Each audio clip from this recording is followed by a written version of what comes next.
Max Gorlin, Melbourne Football Club. You're listening to the Coaches Panel. This is Nat Fyfe from the Fremantle Footy Club. Trent Cotchin from the Richmond Footy Club. Scott Pendlebury from the Collingwood Football Club. You're listening to the Coaches Panel. Patrick Cooch from the Carlton Footy Club. It's Rory Sloane here from the Adelaide Crows. This is Tom Mitchell from the Hawthorn Footy Club, and you're listening to the Coaches Panel.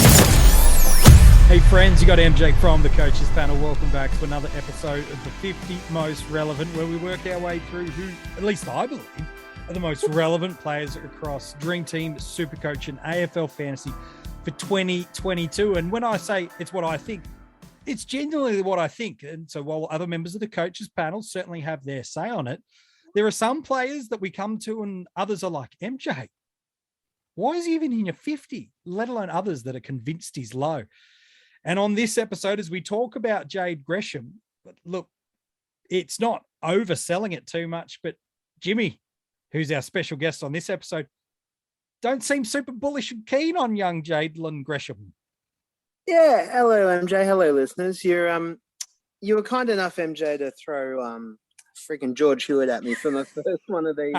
Was it a week or two ago now? And it took me a little while to warm up, but we got there. I can see the potential value in that one, but sure, I'm struggling a bit today. I'll be honest. It's all right.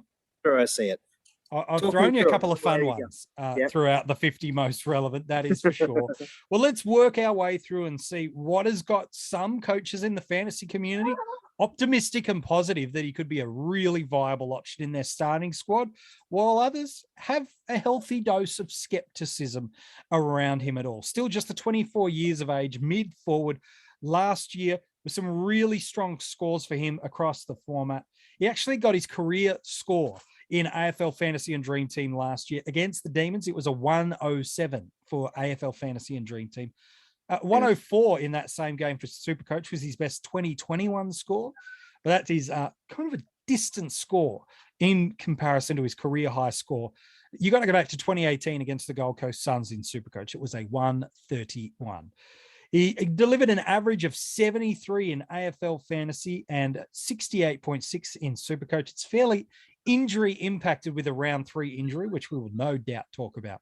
But what has people excited about him is the potential value at his price point, priced at $299K in SuperCoach, $509,000 in AFL Fantasy, and $498K in DT.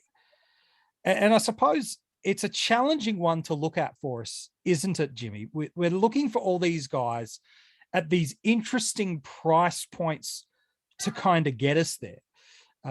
But someone like a Jade Gresham could, and that is the key word here, could, based off a few moments of data of what he showed at the AFL, and certainly what he has delivered for us at his under 18s level, he's shown some fantasy pedigree, albeit small. And if he can get a fast start, maybe like what Tex Walker did in 2021, then maybe coaches will feel warranted that this could be a viable option. There's a lot of ifs and maybes in that sense. I've got more ifs to come in this podcast, Jimmy. Don't worry about that. Oh, look, you're right. If he takes off in a big way, yeah, that certainly helps to set up your season. But coming off the back of 2 fairly serious injuries these last 2 seasons, and it feels like he's fairly dependent on mid-time to get the higher scores that he's got. And you talk about his career high in Dream Team being, what, was it 107, did you say? Yeah, last year against Melbourne, 107. That's his career high. And he's done that once. I'm not sure that that's a great thing. SuperCoach, I can certainly see a lot more appeal. He's a lot cheaper there, and his scores are generally a bit higher, and he does get it. He usually uses it pretty okay. But from a Dream Team point of view, with that higher price tag, yes, and less of a track record to go on, like his, as far as full season or close to full seasons go, his best was what, 81 a few years ago? I think? 83 in Dream Team Fantasy back in 2019, and 84 in SuperCoach that same year. Sure. So and this year, maybe 80s, and we'll say 80s. He has a good year. He might go closer to the top end of that, but is 80s enough for him? Does that make him a worthwhile stepping stone at that starting price? I don't know. I mean, I guess it's January. We don't really rule out too many players in January. No, that's true. We don't. It is looking about what are the possibilities, what are the probabilities, and then different coaches have different strategies, structures, risk aversion, and ways of getting there. Because the narrative that a coach goes, I like what Jade Gresham is, partially might be dependent, as you mentioned, on format. But also, he started really strongly last year. He moved from that heavy forward X factor craft guy into that more midfield role. Still was about 48 and then again 58% of CBAs across those two games. But this is how round 1 and 2 played out for us. And I think this is what has caught coaches' eyes at these price points. 28 possessions in round 1, 5 marks, 5 score involvements, 3 tackles, that 95 in Dream Team and Fantasy, and an 82 in SuperCoach. Backs it up the week later with a 29 possession game, 6 marks, 6 score involvements, 2 tackles, that 107, the career high in AFL Fantasy and Dream Team, the 104 in SuperCoach. The next week goes down early in the game against the Bombers with that Achilles injury. But I think that's what's got coaches excited, as if he gets enough center bounce moments where it's closer to that 50%, and then when he is playing as that forward role, because he is crafty, he offers great dynamic X factor, real smooth mover of the ball, high footy IQ, with Max King in that forward line, that should further provide opportunities for better goal craft around through there. Coaches are probably hoping, and maybe this is a stretch, maybe he could transition into that Robbie Gray style of player. Not saying he is going to be that player, but that style where it's really smart and crafty through the forward line and really, really good clearance, burst of speed through stoppage at centers. I think that's what coaches, this is the narrative of how coaches is going, I'm in on the Gresham train this year. Yeah, look, and that risk reward, I guess, is sort of what you're buying with him. And I guess, you know, how many of those players do you want to pick going into round 1, and which ones are they going to be? And yeah, I guess he deserves a spot on that watch list coming into the Alphabet Cup or whatever the preseason thing's called. Well, we called it the Maynard Cup, and then it got Cup. destroyed by him playing, you know, seen days later in that defensive unit. So I'm tentative to call anything in anybody's cup now because Rids jinxed it. Yeah, that'll happen. Rids will do that. So look, I don't know. And you look at that Saints midfield now, and I can't make sense of it, for one. I'm not sure what they're trying to achieve with that. And I'm just not sure where he fits. And someone like Gresham, he's talented enough. He's best 22. There's no question. It's just a matter about what role they find and think he's going to have in the team. And yeah, he started last year. So I've got Mr. 1 Year Old giving his opinions too. He's a Gresham fan, and he's not enjoying your analysis. That's what it is. No, that's it. He's no, Dad. He's absolutely starting on ball. There it is. Yeah, that's it. Good luck to him if that's the case. That's right. You want nothing to do with that assistant coach role at that team. I get it. That's it. So yeah, you look at what that midfield has at the moment and the options that they have to roll through there. A lot of it, you know, Jack Steele aside, doesn't make a whole lot of sense. But Gresham will play. We know that much. If he's fit, he plays. There's no question there. So that's great at his price point. If we go into it with an expectation, maybe that's not that he's going to be scoring 90s and 100s every week, then I think that's a valid approach. And you're just looking at it as a best case scenario. If Fords really do suck this year, especially in a fantasy or dream team type setup, then maybe he sneaks along at your F6 or slides to F7. Maybe he's a good stepping stone to go and get yourself a top ender after 7 or 8 weeks. I don't know, but he's a tough one to place because he does need that. You're right. He does need that midfield moments. Like these are names of a bunch of guys all clamoring for maybe not so much CBAs, because we know midfield minutes are broader than just a centre bounce attendance. It's the wings. It's where you play off the flanks, whether it be pushing up or pushing back in towards them. Jack Steele's the star. No one would question that. Brad Crouch can't do anything but play midfield. Dan Hanbury, if fit, plays, but that's the big if fit. Hunter Clark should be playing through there, but he's rarely getting opportunities.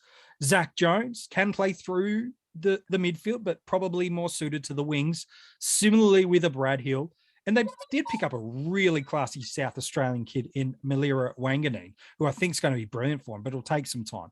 Seb Ross has fallen out of love, it seems, with the clubs from a midfield opportunity. Burns has got a few opportunities. Billings has never really, even though he's midfield eligible for us this year, probably more a half forward than a wing in a pure sense. And then you've got Higgins, who joined the club, who you could build a case. The club might go, well, we like Higgins' work more forward, or we like it more mid. And so it does become what really comes to the key reminder for all preseason teams for us at the moment is watch the preseason, not the intra-club, because the intra-club is a doubling up of roles and functions. Watch practice games against other teams. Watch the self-proclaimed Maynard Community Series. See how players go and function, and then make those informed decisions. Because you mentioned, and I'm keen on your thoughts here, Jimmy, the forward line is, we've got some really nice options from Champion Dart. We've been given a Trelaw. We've been given a Cornelio. We've been given a Taranto. We've been given a Duncan. All on their day, 1 and 10 plus guys across the formats. But that is a big if on their day. And if I was to just go through some of the top 10 names across formats. Just before you do that, yes, please. Before we move on from where you're talking about the Saints midfield options, because in addition to those names you mentioned before, you've got kids like Bytel that are coming through as well, who've shown a bit, who, if the Saints are realistic about what this year should mean for them, he should be getting some good time in the role that they want to develop him for going forward. Should. We also look at round 1 and 2 last year where Billings did what he did. And not Billings, sorry. Gresham. About Gresham. God, but we look at Gresham. Those 2 games last year, the first 2 names you mentioned after Steele, in terms of Brad Crouch and Hanbury, didn't play round 1 and 2. That's right. So it's not as though Gresham got those mid minutes and had that role in a full strength Saints outfit either. That's right. So I think that needs to be kind of tempered a little bit too. But just wanted to throw that in before we moved on to the forwards there. No, I think it's important. All these are the ingredients in the elements for coaches to ponder and to consider. But we were talking about these top end forwards that we've got are great options. And sometimes it's really easy to build a negative case against a player. And then other times, that forward line, as I look at it, while I think we've got some very, very good options, you can very easily make a case against a lot of forward premiums not being great this year. For example, Tim Taranto, he's no certainty to play as a centre-bounce midfielder. And if he's not great. Mitch Duncan, great when he plays. But the key thing is when he plays.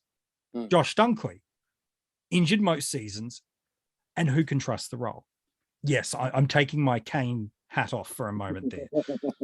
Steele Sidebottom never really got going last year, and in a rebuild, can you trust that? Same thing with a Chad Wingard. Adam Trelaw, these injuries are mounting up. Toby Green, not playing for the first couple of months. Jordan De Goey, he's just days back into the club and being training in an elite unit. Dustin Martin, reliable as anything, but the ceiling's fallen away. Taran Thomas, he's in a side that has got some really nice, juicy midfielders, and it's all fighting for opportunities. And Jake Stringer, who is not a name you want to be using when you're talking about premium forward options, because that probably best typifies, and no knock on Jake, just exactly where this line is for us.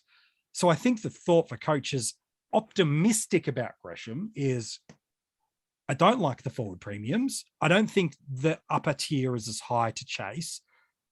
And if he can jag enough CBAs, and if St Kilda can keep that ball inside forward 50, yep, it's a lot of ifs.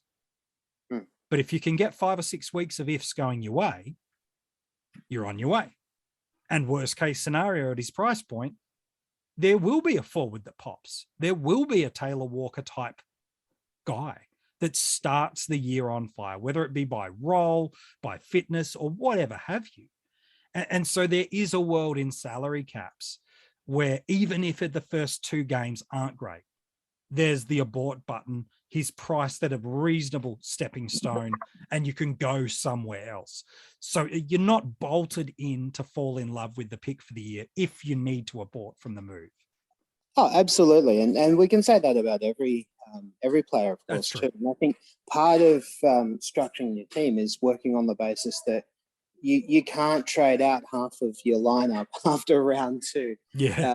If you've got an injury or you've got a couple of these mid-price types that haven't worked for whatever reason, or you've missed the gun premium rookie that you should have got, whatever it is, you've only got 2 trades after That's round true. 2 you can use. So it's you've got options, but you don't have an entire change all kind of option there. So Yeah, we keep that in mind too. That's not to say that you can't use it on him, and absolutely. even if you don't, it's still, as you say, you really only need to get maybe 6 weeks out of him to I think so.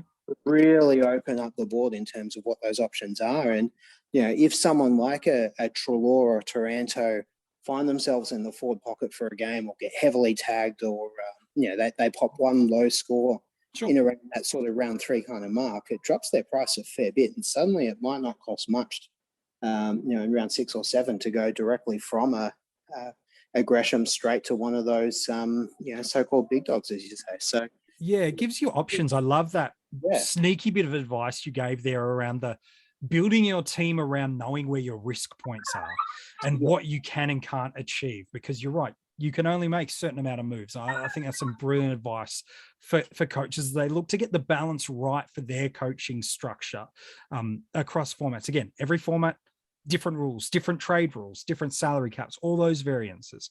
But keep those elements in mind. Know where your risk points are, where those pressure points are, and move accordingly. There are teams that could be really stuck really quickly in that forward line. All it takes, we don't have a great history of Cornelio. He's a gun, but he's also not great. Butters doesn't have great. We can keep going on, and we won't do that because it's not fair to do the negatives. Rather, it's to point just know how you're balancing and structuring that side. All right, let's look at drafts before we wrap up this episode on Jade Gresham. I think he's a valuable stepping stone option to consider. But on draft day, the price discount means nothing. On draft day, you probably won't have a bullish Saints fan in your league. No, that's not fair. You might have a bullish Saints fan. Bullish and Saints fan aren't 2 words usually. No. Secretly hiding Saints fan. No, that's it. And whoever they are, they're picking Jack Steele in round 1. 100% they are. And they're trading their 2nd, 3rd, 4th, and 5th round selections for him. Exactly. But where does he go on draft day, man? Steele, first round, absolutely. No. Gresham. Gresham, I think, is an interesting one, and I think he will go a little bit under the radar from that point of view. Yeah. He's the sort of guy that is going to be going as that sort of, for most coaches, you'd be targeting him as sort of your F3-ish, give or take. But he's going to be at around that time where you've got still 9,500 point mids on the board as well. And so it's a really tricky time to be trying to pick which avenue you go down there. So he can easily slide a good 2 or 3 rounds longer than you might estimate at the start of the draft, as people do take those midfielders or try and grab a defender while there's still one left that's capable of scoring more than 64. And people will be looking at him not too long after a lot of those other names that you mentioned, because he's got that potential. But he's, as with salary, he's a risk reward kind of pick, but you don't have that option of trading him out for Taranto after 6 weeks in draft. No, that's true. So he's I wouldn't be aggressively chasing him. As I've hinted, I guess, once or twice in this episode, I'm not overly bullish, but he's he is on the board, I think, is one that I would happily take it around that F3-ish probably kind of mark. F4 feels like the prime. to go Yeah. for him. Like it all depends, I suppose, on when your draft is on draft day, how close to the season, what news has come out of St Kilda, what role he has. You mentioned the Crouch and Hanbury out at the start of the year was by osmosis probably created that role for Gresham. So if a couple of those things happen, okay, well now F3 is not so much reaching, but you might be lucky to pick him there. Well, yeah, absolutely. He's one that I think can get a lot of preseason hype if he plays well in one or more of those games, or if certain do we call them influencers in this game? Yeah, talking about him online. That that train can run very quickly. But he's I just at this point he's not one that I'm going to hammer for. And same. This year, without knowing what UF are going to do in terms of extra positions, which are due to drop any day now, I think. Any day.